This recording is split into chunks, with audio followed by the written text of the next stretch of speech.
d'avoir choisi. Merci de nous suivre sur M La Grâce TV, la chaîne de l'excellence. Aujourd'hui, sur l'émission de Plateau Merveille Mise la Gracieuse, nous recevons le révérend pasteur Pedro Kinambota. Il est avec nous aujourd'hui comme étant invité spécial.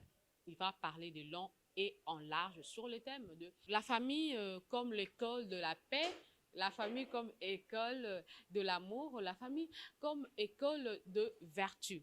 Non, nous sommes avec lui, nous allons parler. Merci pour les soutiens de 100% de... hein, c'est lui que j'appelle le maître boss, hein? Le maître boss, le maître de tout le temps, le cœur de sa femme. Merci pour le soutien que nous donne sur notre chaîne M La Grâce TV. Nous te sommes infiniment reconnaissants pour tout ce que tu fais pour nous. Alors, derrière la caméra, nous avons Akapro TV, la force de MD Pro TV, hein? Matou Daniel TV, que je salue là en Suisse. Merci. Alors, nous entrons déjà sur notre champ de parler avec notre invité spécial qui est avec nous sur le plateau, à qui déjà nous disons salut. Shalom, shalom. Bonjour, bonjour. M La Grâce TV. M La Grâce TV, bonjour papa, bonjour à tous les téléspectateurs qui nous suivent en ces moments. Shalom à tout le peuple de Dieu qui est connecté de nous suivre sur cette émission de Marie-Mise la Gracieuse. Nous sommes avec le révérend Pedro, comme vous l'avez vu, et vous l'avez vraiment compris qu'il est un peu beau là sur notre plateau. Il a encore décoré notre plateau. Alors papa, en deux, trois mots, qu'est-ce que les gens qui nous suivent en ces moments peuvent retenir de révérend Pedro Kinambota? Oui, merci beaucoup. Le révérend Pedro Kinambouta, il est un éducateur social. Il est le président d'une organisation non gouvernementale appelée la Fédération des familles pour la paix mondiale et l'unification en Angola. C'est aussi une entité religieuse, donc un révérend pasteur. Alors, nous sommes en train de travailler dans la Fédération des familles pour la paix mondiale, euh, dans le cadre de l'éducation de l'être humain d'une manière générale. L'éducation spirituelle, l'éducation morale, l'éducation de l'éthique et aussi nous travaillons pour le développement de l'être humain. Voilà, donc notre objectif est même celui de revitaliser toutes les valeurs perdues. C'est ça notre mission et nous sommes en train de travailler dans le but de pouvoir aider l'État aussi revitaliser toutes les valeurs à partir de la famille qui est la première institution que le Créateur avait créée. Donc c'est la famille. C'est la famille, comme vous avez aussi choisi le thème, surtout de la famille, qui est comme une école de l'amour, une école de la paix, une école de vertu. Mais nous savons déjà que nous allons vraiment entrer en profondeur avec ces thèmes-là. Mais qu'est-ce qui vous a plus motivé de choisir ces grands thèmes par rapport à la famille? Qu'est-ce qui vous anime en cela? Oui, merci beaucoup. La famille, c'est la première institution. Nous l'appelons la première institution. Nous l'appelons aussi le premier gouvernement. Aussi, nous appelons ça le premier espace où l'homme, l'être humain, apprend à former son caractère. Donc, s'il n'y avait pas la chute d'Adam et Ève, nos premiers ancêtres, bien sûr, on n'allait pas parler de l'Église. L'Église, la religion signifie relier. Relier qui est qui? Relier l'être suprême, le Créateur, et l'homme. Alors, si l'homme n'avait pas chuté, je ne pense pas qu'Adam et Ève seraient des catholiques, des protestants, des musulmans. Adam et Ève n'appartiendrait à aucune religion. Mais ce qui serait important, ce serait seulement la famille. Donc la famille, c'est la cellule de base pour la société, la nation et le monde. Voilà, ce thème-là, nous avons choisi ça dans le sens de pouvoir donner d'abord priorité à la famille, car c'est la famille qui est la base de tout. C'est là où nous apprenons à aimer les gens. Si la famille est bonne, la société sera bonne, la nation sera bonne, le monde sera bon, pardon. Donc c'est pour dire que la famille, c'est la première école. Voilà pourquoi nous avions choisi ce thème pour montrer à nos auditeurs que la famille, c'est vraiment l'école de l'amour, c'est l'école des vertus et aussi c'est l'école de la paix. C'est là où tout commence. C'est la famille. Si la famille est déroutée, ne pensons pas avoir une bonne société, ni une bonne nation, ni un bon monde. Voilà la raison pour laquelle nous avions choisi ce thème que nous allons développer maintenant. Mais les révérends Kinambutala, je sais que je serai d'avis avec tous les spectateurs que nous suivons en ces moments, puisque le nom, c'est seulement les révérends, mais vous n'avez pas parlé apparemment de votre communauté. Bon, en ce qui vous concerne, dans quelle église où vous œuvrez? Voilà, merci beaucoup. Je suis le révérend, le représentant légal de l'Église de l'Unification en Angola. L'Église de l'Unification, c'est une église qui a été fondée par le révérend docteur San Myang Moon. Il n'est plus avec nous, il est parti dans le monde de l'éternité, mais son épouse, Mama Hak Jahan Moon, continue son œuvre. Donc, cette église a son siège international en Corée, le siège spirituel, et le siège administratif, c'est aux États-Unis d'Amérique. Voilà, donc ici en Angola, je représente cette église-là. Ça se trouve dans plus de 195 pays au niveau mondial. Donc, le révérend Moon n'a pas seulement fondé une église en 1954, mais aussi il a fondé plusieurs institutions, organisations de la société civile, organisations non gouvernementales, dans le but de pouvoir établir la paix à travers ces organisations. C'est pourquoi nous avons par exemple la Fédération des familles pour la paix mondiale, une des institutions fondées par le révérend Dr San Myung Moon.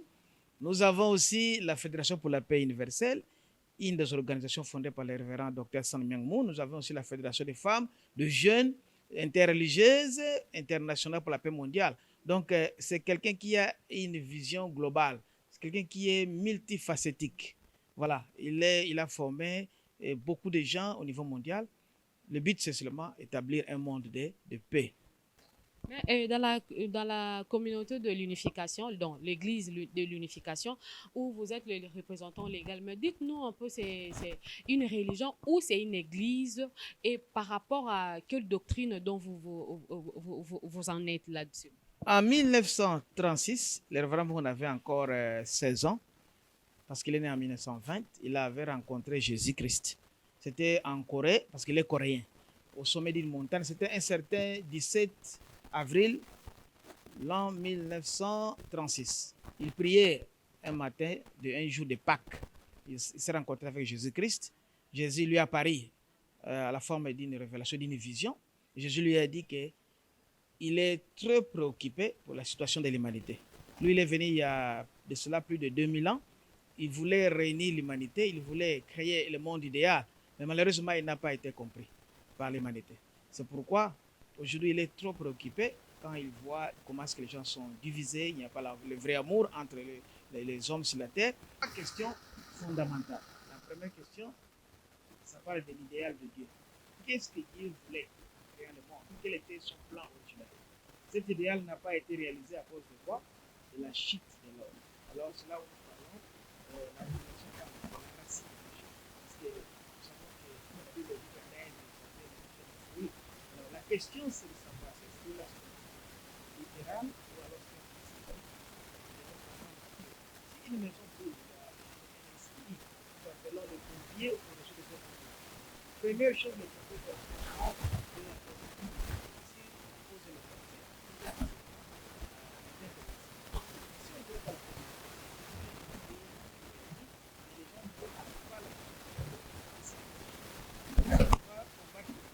Si on pose le pompier, oui, une pomme, aujourd'hui, quand tu vas manger une pomme, on n'a pas de effet. Oui, il y a des gens qui disent que bon, ils ont eu la sorcellerie. Enfin, nos frères de Kimbangistes disent que c'était la sorcellerie. Mais chacun a sa façon d'interpréter le péché original. C'est pourquoi Jésus a révélé, avec leur amour, quel était le péché original. Donc, ça, c'est le deuxième point. Troisième point, que le péché divin explique, c'est quoi? C'est la restauration. Pourquoi dire en péché? Le but de la venue du Messie. Voilà. Donc, ce sont les trois points que le principe divin a fait développer. Nous donnons ça sous forme de conférences, de séminaires, afin que l'humanité puisse avoir l'accès à ces informations qui constituent une révélation que lui-même le Christ Jésus a donnée au grand docteur Saint-Manon en 1936. Nous disons que c'est une église et non une religion. C'est une église qui fait partie du christianisme, qui est à la base de la naissance de cette église. Puisque beaucoup de gens aussi diront que non, c'est une église de margarine, une église qui pratique de la magie, qui pratique de l'occultisme par rapport à votre origine ou l'origine du fondateur, je ne sais pas. Qu'est-ce que vous pouvez dire là-dessus? Oui, il y a des gens qui parlent parce qu'ils ne connaissent pas. Et puis, il y a une chose qui confond des fois les gens. Quand les gens écoutent que c'est quelqu'un qui est coréen, voilà. L'image que les gens ont des Asiatiques, ce sont comme ce sont des féticheurs. Mais ce n'est pas vrai. Voilà. Donc, moi, j'ai étudié en Corée, je connais le coréen, très bien. Par exemple, vous savez, les Coréens ne se saluent pas avec la main souvent. Souvent, ils font la prosternation. Nous aussi, quand on voit ça, des fois, on a une connotation. C'est la magie qu'on fait. Mais aujourd'hui, avec le temps, on comprend que même saluer avec les mains, ça a des répercussions, même sanitaires. Vous comprenez? Et nous, on connaît ça depuis longtemps, que saluer avec la main, des fois, il y a des vibrations. Ouais, donc, c'est en fait quoi? C'est l'ignorance des fois qu'il faut faire en sorte que les gens puissent qualifier les gens et interpréter n'importe quoi. Mais, à vrai dire, nous faisons partie du christianisme. Alors, si la personne étudie l'enseignement, comprend, en tout cas, vous allez voir que nous ne parlons pas de l'occultisme, nous sommes vraiment dans la Bible. Alors, c'est une nouvelle révélation, évidemment. C'est question que quelqu'un puisse étudier la nouvelle révélation pour comprendre les aspects profonds de ce message, de cette révélation. Donc, je parle de l'occultisme. Il ne s'agit pas de l'occultisme, quand même. Juste une question de curiosité. Alors, ce que vous mettez dans votre cours, si Akafro peut nous aider à prendre ça, de voyons un peu. Il y a de, ben, je sais pas, il y a une croix, une foi, voilà. Une fois, et puis il y a quelque chose qui brille là à l'intérieur. Je ne sais pas, pouvez-vous d'abord nous expliquer qu'est-ce que ça signifie tout ça? Voilà, donc c'est un emblème. Hein? Chaque organisation a son emblème. Quand vous voyez par exemple l'église toquiste, nous voyons souvent il y a un oiseau blanc, c'est l'emblème. Et puis il y a un signe là, le toquisme, il y a l'étoile, c'est l'emblème. Alors ici aussi c'est l'emblème, mais je vais essayer un peu d'expliquer ça pour que je puisse faire comprendre à nos auditeurs de quoi il s'agit. Donc quand vous voyez bien, au milieu, il y a Dieu, malgré qu'on a un peu de orner ça, mais c'est Dieu qui est au milieu. Alors quand vous voyez bien, il y a 12 relations. 12 relations. Et aussi, vous voyez bien, il y a 4 éléments ici. 1, 2, 3, 4. Le chiffre 4, c'est le chiffre providentiel. Jésus utilisait beaucoup le chiffre 4 et le chiffre 12, le chiffre 3. Bon, il y a le chiffre providentiel. Bon, pour ne pas entrer en détail, donc quand vous voyez ce cercle-ci, il y a l'action de donner et recevoir. Ça signifie quoi? Ça signifie que selon les plans de Dieu, selon l'idéal du Créateur, nous tous, nous sommes une même famille humaine, centrée sur Dieu. Donc, il faut qu'il y ait une relation de donner-recevoir, Dieu au centre. C'est pour dire que Dieu est celui qui doit contrôler l'univers entier. Malheureusement, aujourd'hui, l'homme s'est échappé de Dieu. Quand vous lisez, par exemple, les Écritures saintes, vous allez voir dans Jean 8, 44, la Bible dit, Jésus-Christ dit que vous avez pour père le diable, car vous voulez beaucoup suivre ce père-là. Il est menteur depuis le début, il n'est point dans la vérité. Donc Jésus nous a qualifiés comme si nous avons notre père le diable. Mais originellement, nous n'avons pas comme père diable. Notre père, c'est lui-même le créateur. C'est pourquoi lui-même Jésus, il nous dit dans Matthieu 5, 48, soyez donc parfaits comme votre Père céleste est parfait. C'est pour dire qu'originellement, notre Père, c'est Dieu. Mais malheureusement, à cause de la chute d'Adam et Ève, nous avions perdu ce créateur. Lui-même a dit ça. Adam, où es-tu quand Adam a chuté? Ce n'est pas dit que Dieu cherchait Adam dans un espace géographique. Ce n'est pas ça. Mais Dieu a senti qu'Adam a quitté dans son cœur. Alors maintenant, Dieu est en train de chercher comment se peut récupérer Adam. Voilà pourquoi, dans la révélation que Jésus-Christ avait donnée au révérend Dr. Sun Myung Moon, il lui a dit que l'emblème que tu vas utiliser, ce sera Dieu au centre, les fondements de 4 positions, la base quadruple, qui signifie le fondement de victoire, le fondement de victoire contre Satan. Alors le monde doit tourner autour de Dieu qui est au centre. Donc la relation de donner-recevoir centrée sur Dieu. Ça explique en fait le symbole ou l'emblème que nous avons ici, qui symbolise l'emblème de l'église de l'unification. Donc c'est comme d'autres églises aussi ont leur emblème. Chaque emblème a une signification. Mais cet emblème, je vous l'ai dit, et je vous le confirme que c'était révélé par lui-même, Seigneur Jésus-Christ. Merci beaucoup. Je sais que le quid a été déjà révélé, le quid a été déjà dit. Mais entrons juste sur notre thème de la famille comme école de l'amour, école de la paix, école de vertu. Alors, on commence par l'école de la vertu. Je ne sais pas si c'est ça, mais moi, je préfère déjà école de la vertu pour ne pas être un peu confondu. Alors, notre révérend, l'invité spécial du jour, qu'est-ce que vous pouvez nous dire par rapport au thème de la famille comme école de la vertu? Vous imaginez, par exemple, moi, je suis parent à la maison. Bon, je suis professeur dans une école. J'enseigne les garçons, j'enseigne les filles. Alors, les fillettes sont mes enfants. Même si je suis professeur, mais au niveau de l'école, je deviens automatiquement les parents par rapport aux filles. Mais vous remarquez, dans nos sociétés aujourd'hui, on a des expériences. Ce n'est pas quelque chose à cacher. Il y a des professeurs qui ont des relations charnelles avec des filles. Des petites filles même. Des petites filles même. Et j'ai déjà participé, j'étais professeur, je connais, il y a des fois, les professeurs ont des relations sexuelles avec des filles. Et vous allez voir, les filles, de leur côté, ils commentent. Ah, ce professeur-là n'a pas de force, ce professeur, c'est quelqu'un qui est faible, j'ai de la sexuelle avec lui et n'arrive pas même à bien faire la sexuelle. Le professeur aussi, à son niveau, avec d'autres collègues professeurs, elle est en train de parler. Cette fillette-là, j'ai eu de la sexuelle avec elle, mais elle donne des considérations banales. Donc vous comprenez que ça montre réellement que ça, c'est l'inceste. Parce qu'un professeur est parent, il se relationne avec une élève qui est sa fille, ça, c'est l'inceste. Donc, c'est pour dire que si nous ne résolvons pas les problèmes au niveau de nos familles, à la société, on va transporter les mêmes problèmes. Même si on est administrateur, par exemple, d'une municipalité, alors on est en train de marcher avec ta voiture, on voit les enfants dormir là-bas, les enfants de la rue. On dit que les enfants de la rue. Est-ce que la rue a déjà eu des enfants? Non, les enfants sont les enfants des êtres humains. Ils doivent rester dans la maison. Ils sont abandonnés. Alors on est là, fiers avec la voiture, on passe. Mais ça, on n'est pas un vrai parent. Parce qu'un vrai parent, quand il apprend que son enfant est en train de faire la délinquance, en train de prendre la drogue dans la rue, un vrai parent, il ne se sent pas à l'aise. Il pleure, il se dérange. Alors, quand vous êtes administrateur, par exemple, vous êtes parent de l'administration, parent de la municipalité, quand vous êtes président de la République. C'est pourquoi nous appelons le président de la République père de la nation. Alors, père de la nation signifie que les enfants dans la nation doivent avoir une bonne santé, doivent prendre soin des enfants, en fait. Éducation morale, éducation spirituelle, éducation de l'éthique, aussi prendre soin au niveau sanitaire. Donc, c'est ça.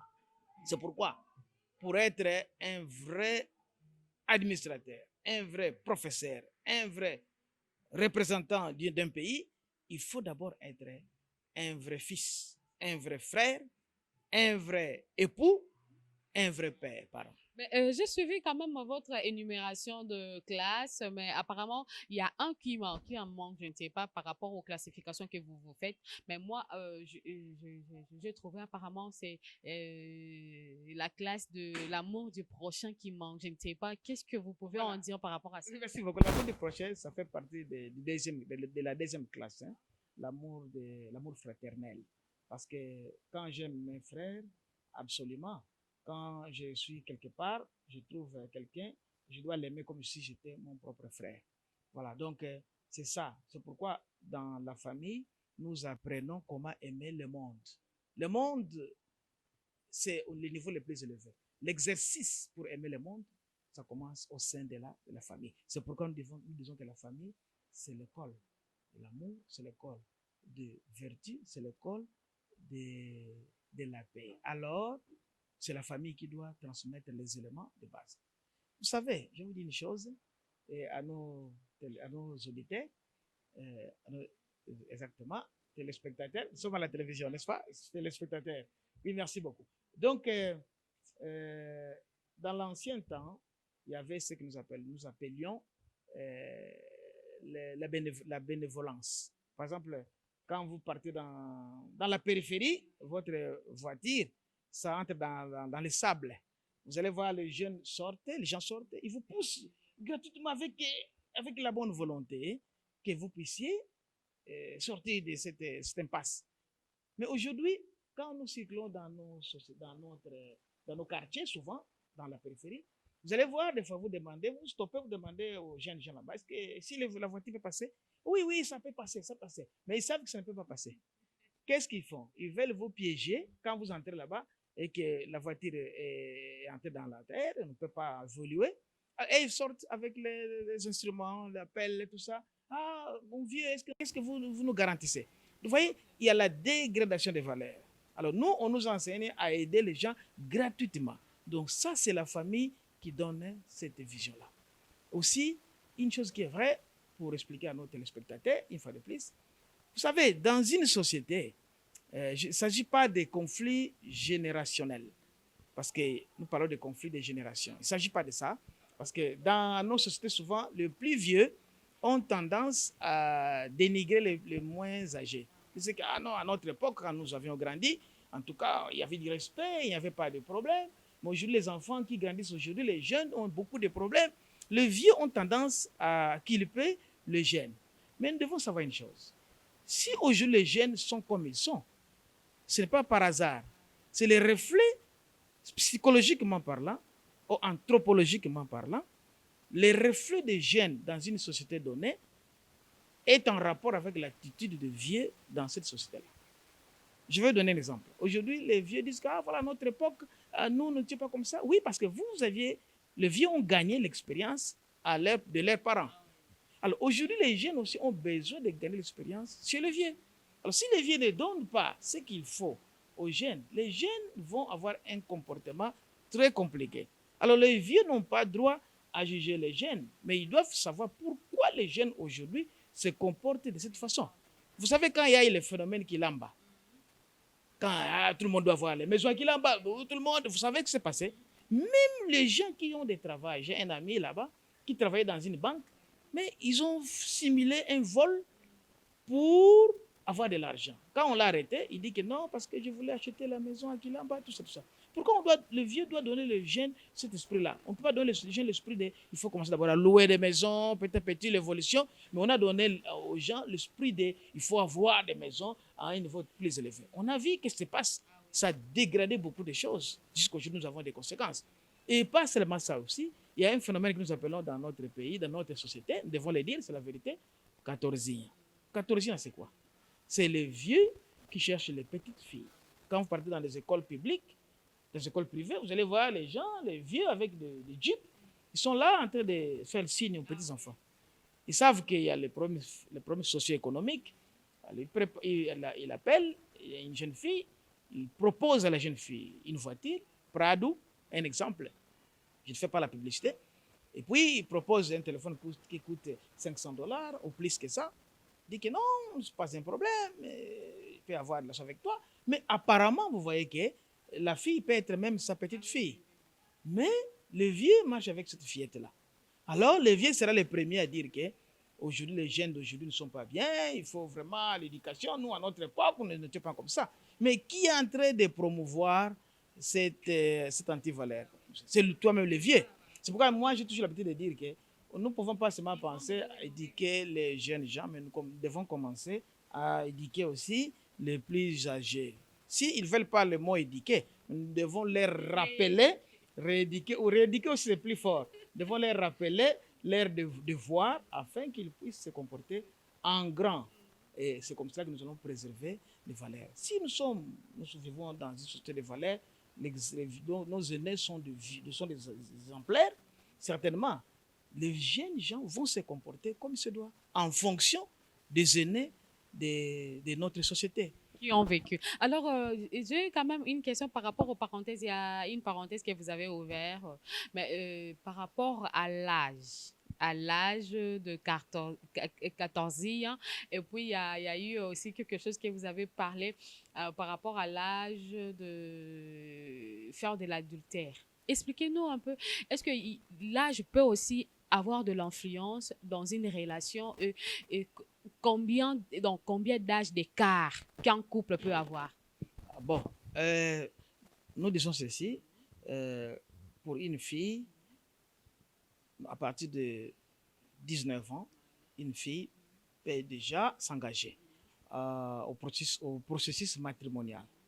Bon, pour un garçon, je conseillerais 21 à 22 ans. Par rapport à l'écart d'âge? Voilà, par rapport au écart d'âge. Pour son conjoint et conjointe? Pour son conjoint, conjointe, ce n'est pas absolu, c'est relatif. Quand je parle de la relativité, ça signifie que on peut avoir un écart même de 10 ans. Ce n'est pas un problème. Mais il y a toujours ce qui est mieux et ce qui est bien. Ce qui est bien est que la fille soit moins âgée que l'homme. Et si on peut avoir l'écart, par exemple, de 5 ans, 4 ans, c'est encore à conseiller. Parce que si l'écart est aussi grand, par exemple, ce que j'ai parlé de 14 ans, un vieux de 70 ans avec une fille de 20 ans. Il y a dégradation de mœurs, de valeurs. Même quand vous voyez les deux marchent, vous sentez que ça ne coïncide pas. Même du point de vue biologique aussi, on doit considérer l'âge. Parce que si l'un est beaucoup plus âgé que l'autre, on peut avoir aussi de mauvais fruits. Par exemple, vous imaginez qu'un vieux de 70 ans, certainement, il a beaucoup travaillé, il a beaucoup donné. Et les cellules sont affaiblies. Et s'il se marie avec une fille de 20 ans, ils peuvent avoir les enfants parce qu'un homme peut aller jusqu'à 80 ans, peut toujours procréer. Mais la qualité de l'enfant qui va naître, ce ne sera pas une très bonne qualité. C'est pourquoi je conseille d'une manière générale que l'écart soit au moins de 5 ans. Mais ça peut aller même jusqu'à 10 ans. L'homme est plus âgé, ce n'est pas un problème. Alors, pourquoi je dis que c'est relatif? Parce que l'amour n'a pas de frontières. On ne peut pas limiter l'amour. Sinon, les mamans qui sont plus âgées que leurs maris seront fâchées. Voilà. Et on ne se marie pas seulement aussi pour avoir les enfants. Ça peut être que le maman ne fait plus les enfants. Le papa a déjà, le monsieur a déjà ses enfants, mais les deux se rencontrent, ils veulent vivre ensemble. Ce n'est pas un problème. Mais ce qui est important, que l'amour soit réellement un vrai amour, qu'il n'y ait pas un amour avec intérêt comme nous voyons dans nos sociétés. Ce n'est pas du tout bien. Parce qu'il y a une chanson que vous connaissez tous, que notre inoubliable Luambo Makia du Franco avait chanté, c'est Mario par exemple. Hein? Mario, vous savez, les musiciens donnent des conseils. Hein? Les musiciens sont des grands conseillers. C'est pourquoi nous, dans la Fédération des familles, nous n'interdisons pas les gens à ne pas suivre la musique. Nous demandons aux gens d'écouter les messages que la musique... Les gens disent que la musique mondaine, ça c'est relatif. Mais nous cherchons les conseils qui sont sortis de cette musique-là. Je sais que prochainement, vous viendrez aussi pour nous expliquer ça. Il n'y a pas de problème. Je suis disponible à tout moment. Donc c'est pour dire qu'il a parlé sur la relation entre Mario et cet homme-là. Cet homme-là, quand vous voyez l'histoire-là, vous comprenez que c'était un mariage d'intérêt. Alors, ce n'est pas ça que je voulais dire. Donc, le mariage doit être un mariage centré sur le vrai amour. Donc, dans la Fédération des familles pour la paix mondiale, nous sommes en train de travailler pour revitaliser les valeurs perdues. Nous créons à travers des conférences, des séminaires, des colloques, à travers des séances éducationnelles, nous sommes en train de revitaliser les valeurs perdues en éduquant les êtres humains, en leur montrant les références qui sont des valeurs. Franchement parlant, nous vivons dans une société où nous avons la dégradation des valeurs et de mœurs. Alors, nous avons cette responsabilité de pouvoir revitaliser ces valeurs-là. Ça, c'est vraiment le travail que nous sommes en train de faire dans la Fédération des familles pour la paix mondiale et l'unification, pas seulement en Angola, mais dans toutes les nations, dans plus de 195 pays aux nations du monde. Nous savons déjà que c'est un grand travail que vous débutez et surtout d'avoir choisi surtout ce qui est de la famille. Donc, c'est vraiment un grand travail. Alors, nous chutons déjà avec notre révérend Pedro Kinambuta sur le thème que nous avions eu à aborder, la famille comme école de la vertu, de l'amour et puis de la paix. Je sais que prochainement, nous reviendrons avec l'école de l'amour ou l'école de la paix. Parce que de la paix, on n'a pas parlé. On n'a pas parlé de ça. C'est vrai. Parce que la famille, c'est vraiment le centre. Si la famille se trouve en bonne relation, les membres de la famille, il y a la relation, il y a l'équilibre. En tout cas, il y a la santé de la famille. La famille, c'est ça qui forme les sociétés. Beaucoup de familles, c'est la société. Beaucoup de sociétés, c'est la nation. Beaucoup de nations, c'est le monde.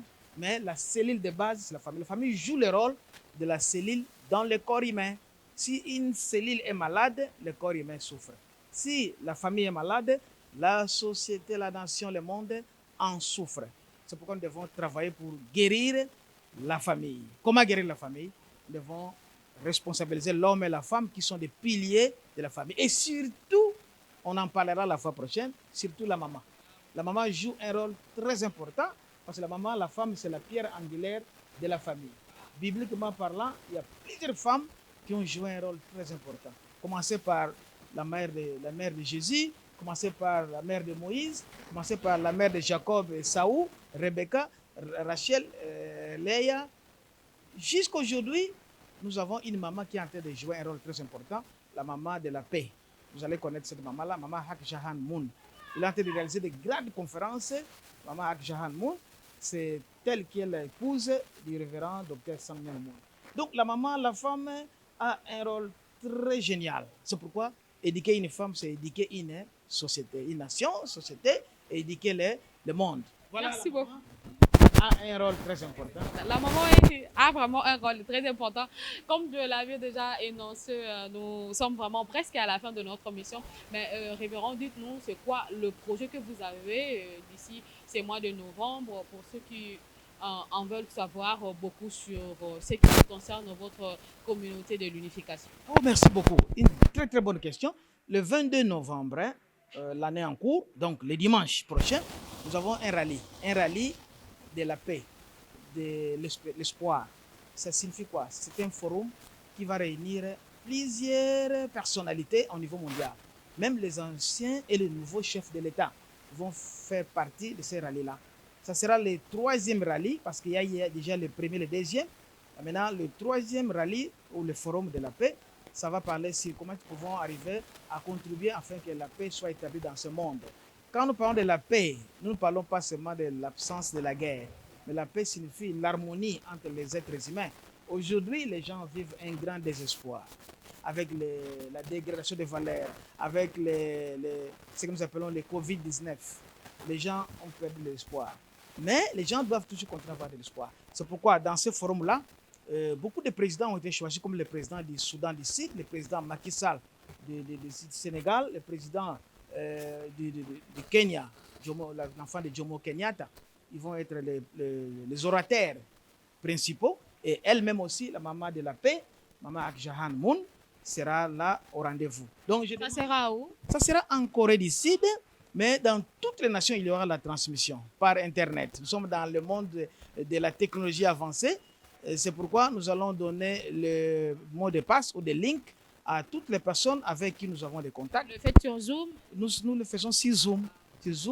Et puis, il y a encore une application qu'on appelle Breakout. Mais la plupart des gens vont suivre sur Zoom. Donc, je demande que tout le monde soit vraiment présent pour que nous puissions écouter quand même les résolutions sur la paix. Nous avons beaucoup de problèmes. Nous avons la dégradation de l'ozone. Nous avons la dégradation de notre l'univers à cause de l'égoïsme des êtres humains. Nous devons un peu réguler cela en étant ensemble et en écoutant le point de vue des personnes de plusieurs pays, plusieurs races, afin que nous puissions chercher un même dénominateur commun, qui est le vrai amour, afin de pouvoir résoudre le problème que le monde est en train d'affronter. Alors, ça demande vraiment que chacun de nous puisse participer. C'est pourquoi je voulais rappeler seulement qu'en Corée, ça sera à 9 h du matin. Et vous savez que la Corée est en avance de 8 h du temps par rapport à l'Afrique. Donc, en Afrique, ça sera à 1 h du matin. Ça signifie que si c'est le dimanche, nous allons commencer notre préparation le samedi vers 23 et 24 h.